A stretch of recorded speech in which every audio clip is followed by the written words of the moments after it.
Sally Zeitman, Boker Tov.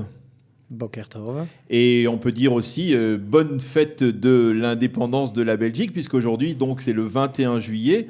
Historiquement, c'est la fête de l'indépendance ou c'est plus compliqué que ça? Comme toujours en Belgique, c'est un petit peu plus complexe. C'est en fait le 21 juillet 1831 que le roi Léopold a enfin été nommé à la tête du royaume de Belgique. Et donc, c'est cette date qui a été choisie pour la fête de l'indépendance, même si la Belgique existait de facto déjà depuis quelques mois. Quelques mois, donc c'est la Belgique. Pour nos auditeurs qui souhaiteraient ouvrir une page d'histoire belge, eh bien, la Belgique n'existe que depuis 1830. On avait l'impression que ça existait depuis bien plus longtemps. Mais enfin, c'est important de le souligner. Alors, je rappelle que vous êtes donc le président de l'OBI, l'association des originaires de Belgique en Israël. Vous avez vous-même, on va parler un petit peu de vous, vous avez vous-même fait votre alia, nous l'avons fait presque en même temps, au début des années 80, on va dire, 79, 80, et vous êtes avocat vous-même. Et donc, on voudrait essayer de parler avec vous à cette occasion, à l'occasion donc de cette fête de l'indépendance de la Belgique, parler un peu de l'ALIA de Belgique, de la CLITA, de l'intégration des Olim de Belgique. Alors, tout d'abord, quelques chiffres, parce qu'on a l'habitude de parler beaucoup des chiffres d'ALIA et des Olim de France. Alors aujourd'hui, l'ALIA des Olim de Belgique, ces dernières années, d'abord, est-ce qu'elle a augmenté consécutivement aux attentats de Bruxelles, consécutivement à ce qui se passe en Europe? Est-ce qu'on a aussi assisté à une augmentation de l'ALIA? Une petite précision, depuis quelques mois, je ne suis plus le président. Ah pardon, le président d'honneur. Le président d'honneur, il est temps, après de longues années de présidence, de céder la place. C'est maître... Vous avez été président 13 années. 13 ans. C'est maintenant maître Moria Rodrigue qui a pris la place, avec un staff, je dirais, un peu plus jeune. D'accord. Place aux jeunes. Alors, place aux jeunes. Mais alors, en tout cas, au niveau des données d'ALIA, combien on chiffre le nombre d'Olim pour l'année, par exemple, 2016 ou l'année 2015? Il faut savoir que la communauté juive de Belgique compte, assez difficile à recenser à cause de la dispersion de certains, à cause de l'assimilation, mais on dirait qu'il y a autour de 35-36 000. Sur ces 35-36 000, jusqu'en 2010, il y avait plus ou moins entre 180 et 200 nouveaux immigrants qui venaient chaque année. Chaque année. Après les attentats de mars à l'aéroport de Bruxelles et dans les métros et à Paris, etc. Toute la tension. On a senti une hausse assez importante qui avait déjà commencé un peu avant. Et je dirais qu'en 2015, il y a eu un pic qui était de, je dirais, 300. 300 Olim. En 2016, on a un petit peu diminué. Pourquoi? Pour deux raisons principales. La première, parce que ceux qui n'ont pas encore fait leur alia sont, je dirais, les durs à cuire, qui va être difficile de convaincre. On essaye, mais ce n'est pas simple. Il faut savoir qu'en Israël, il y a plus ou moins 10 000 nouveaux immigrants de Belgique. Recensés, nouveaux, voilà. Oui, je parle de ceux qui sont venus aussi dans les années 46-47, après la Shoah. Donc. 30 000, c'est quand même assez important. Mais donc, d'une certaine manière, on assiste quasiment au même phénomène auquel on assiste pour l'ALIA de France, c'est-à-dire un pic en 2015 autour de la tension existant en Europe, et puis une baisse en 2016 qui pourrait peut-être même se confirmer même en 2017. Je ne sais pas si vous avez déjà les données au même partiel de 2017, mais en tout cas, c'est l'occasion de parler aujourd'hui donc de cette intégration des Olim de France, des Olim de Belgique, pardon. Comment arrive-t-il? Quel est le soutien, l'action que vous avez initiée auprès de ces Olim dans leur processus d'intégration? Il faut savoir qu'il y a une différence de base entre l'ALIA de Belgique et de France, par exemple. Les immigrants de Belgique s'intègrent bien. Pour la plupart, je dirais même avec un petit point d'humour, ils s'assimilent en Israël. C'est-à-dire que réunir des anciens Olim de Belgique est beaucoup plus difficile que réunir des anciens Olim de France. Parce qu'ils ne restent pas entre Belges. Ils ne restent pas entre très, très peu.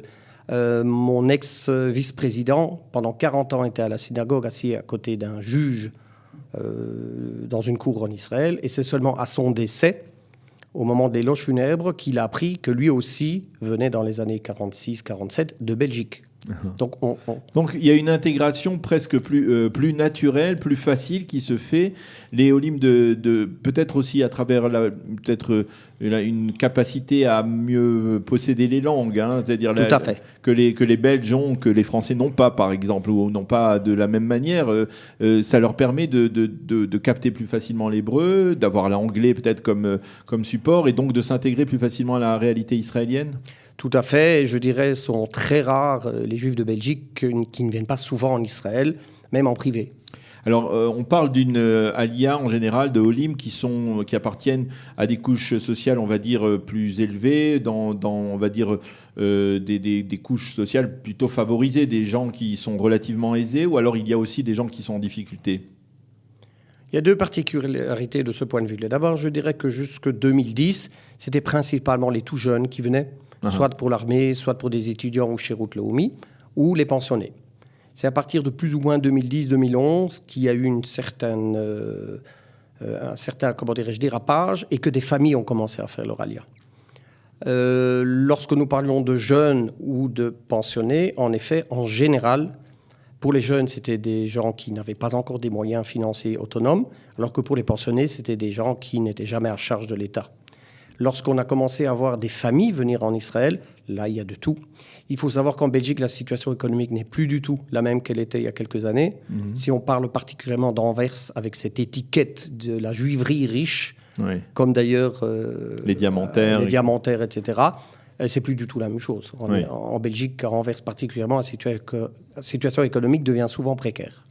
Alors, quand on parle d'origine, il y a en Belgique, il y a Anvers et il y a Bruxelles. On a l'impression que c'est presque deux pays totalement différents, hein, les deux villes. C'est à Bruxelles une alia, on va dire, peut-être un petit peu plus laïque, et à partir de Anvers, une alia qui est plus religieuse, voire même plus orthodoxe. Comment on arrive à concilier tout ce monde-là dans une même association? Est-ce que tous sont représentés dans le lobby? Oui, en Israël, oui. Et je veux dire que c'est un tour de force parce qu'en Belgique, si pendant des dizaines d'années, il y avait une institution qui fédérait toutes les organisations juives de Belgique, depuis une dizaine d'années, ça a été scindé. Il y a Anvers, et donc la Flandre en fait, et il y a Bruxelles et les francophones. Et en Israël, nous avions décidé de nous adresser à tous les Belges, qu'ils soient francophones ou flamands d'origine. C'est pas toujours simple, mais je dirais qu'en Israël, il n'y a plus ce clivage qu'il y avait en Belgique. Pourquoi ? Parce que c'est ce qui est devant qui compte, c'est-à-dire le sionisme et Israël. Et le sionisme, il était très présent, même dans les mouvements laïques. Hein. Il y a un fort noyau à Bruxelles, d'où vous êtes originaire. Il y a un fort noyau très sioniste, hein, qui n'était peut-être pas religieux comme les noyaux du Bnei Akiva, mais qui était très fortement idéologisé et très fortement sioniste, plus proche, on va dire, de la Shomer HaTzaïr ou du Dror. C'était un peu cette tendance très laïque qui contraste justement avec Anvers, non ? Anvers, vous avez un peu tout, mais tout le monde est près de la tradition, même si on n'est pas pratiquant. Alors qu'à Bruxelles, c'est le contraire. Trouver un minyan aujourd'hui à Bruxelles est extrêmement difficile. Et pourtant, vous avez encore une alia, je dirais, très forte de Bruxelles, et d'ailleurs pas seulement de Bruxelles, mais de petites villes comme Liège aussi, où évidemment c'est la Shomer HaTzaïr, et même plus loin. Vous avez la JJL, la Jeunesse Juive Laïque, qui était non seulement laïque, mais je dirais pas du tout sioniste. Eh bien, chaque année, nous avons quelques personnes qui font leur alia. Alors, je parlais des couches sociales, plus ou moins favorisées ou défavorisées. Je précise à cette occasion que vous êtes membre du board de Kalita, hein, de la direction, de la présidence de Kalita, en tant que représentant donc des Olim de Belgique, et que la question que je voudrais vous poser, c'est est-ce qu'effectivement il y a les structures qui existent pour les Olim de France, qui se développent, comme par exemple le Hub de l'emploi dans lequel nous sommes, hein, sont des structures qui servent aussi aujourd'hui aux Olim de Belgique? Je dois d'abord, baisser mon chapeau, retirer mon chapeau à Kalita. Ça a pris longtemps à ce que ce soit plus, vous savez, toutes les institutions françaises pour qu'elles basculent et deviennent des institutions des Olim francophones. Oui, en effet, nous sommes très heureux de participer à Kalita. Nous pensons qu'on peut faire encore plus, et c'est ce que nous essayons de faire passer comme message, que Kalita étant fédérée a beaucoup plus de poids que nous, les petits Belges, avec nos 300 Olim par an. Que ce soit par exemple pour la reconnaissance de diplôme, qui pour la Belgique est très particulier et très compliqué. Mais je sais que grâce... plus compliqué qu'en France. Oui, beaucoup plus compliqué parce qu'il n'y a pas de baccalauréat en Belgique. Uh-huh. Ce sont des examens intrascolaires et pas extrascolaires. C'est des examens qui se passent à l'école, par l'école et corrigés par l'école. Et donc, c'est plus difficile, par exemple, pour rentrer dans les universités ici. Tout à fait. Et donc, il y a un répondant à travers les organisations qui sont affiliées au CNEF, à Calita, comme par exemple peut-être le CNEF, qui peut s'occuper aussi des étudiants francophones.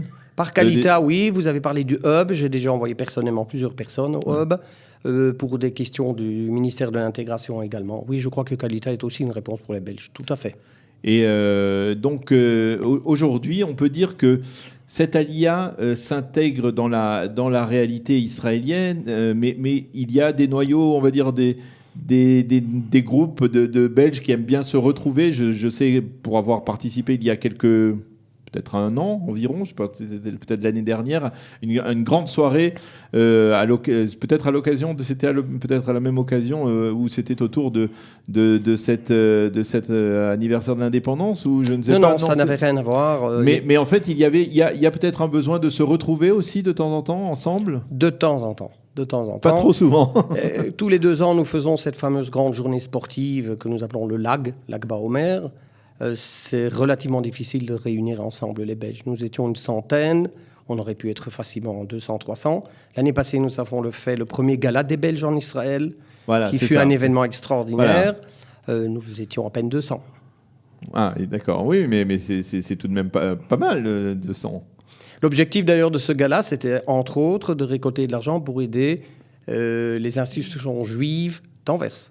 Alors, aujourd'hui, vous gardez un contact avec les communautés mères, on va dire par exemple votre communauté à Bruxelles, vous êtes en contact avec ceux qui vivent aujourd'hui une réalité qui est peut-être certainement différente de celle que vous avez vous-même connue dans votre jeunesse. Il y a de nouveau une grande différence entre Anvers et Bruxelles. Oui. La relation avec les institutions juives ou les responsables des communautés juives d'Anvers et de Flandre, il n'y a pas de problème, ça se fait tout le temps. Avec Bruxelles, c'est beaucoup plus difficile.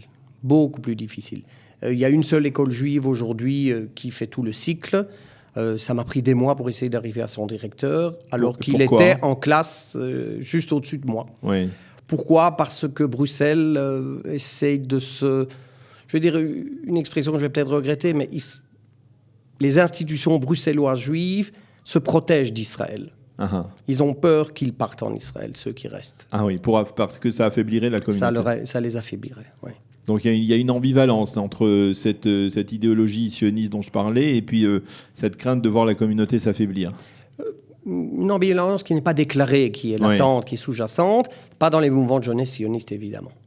Eh bien, j'ai encore un petit point puisque je profite de l'antenne. Profitez de l'occasion. J'appelle tous les Belges qui nous entendent. Jeudi prochain, 27 juillet 2017, nous avons notre assemblée générale dans la résidence de l'ambassadeur de Belgique à Herzliya Pittoar. Le soir, assemblée générale avec programme stand-upiste qui se fout de la gueule des Olim. Ah oui. Francophone, je recommande à tout le monde. Pour information, vous contactez info@obijobi.org.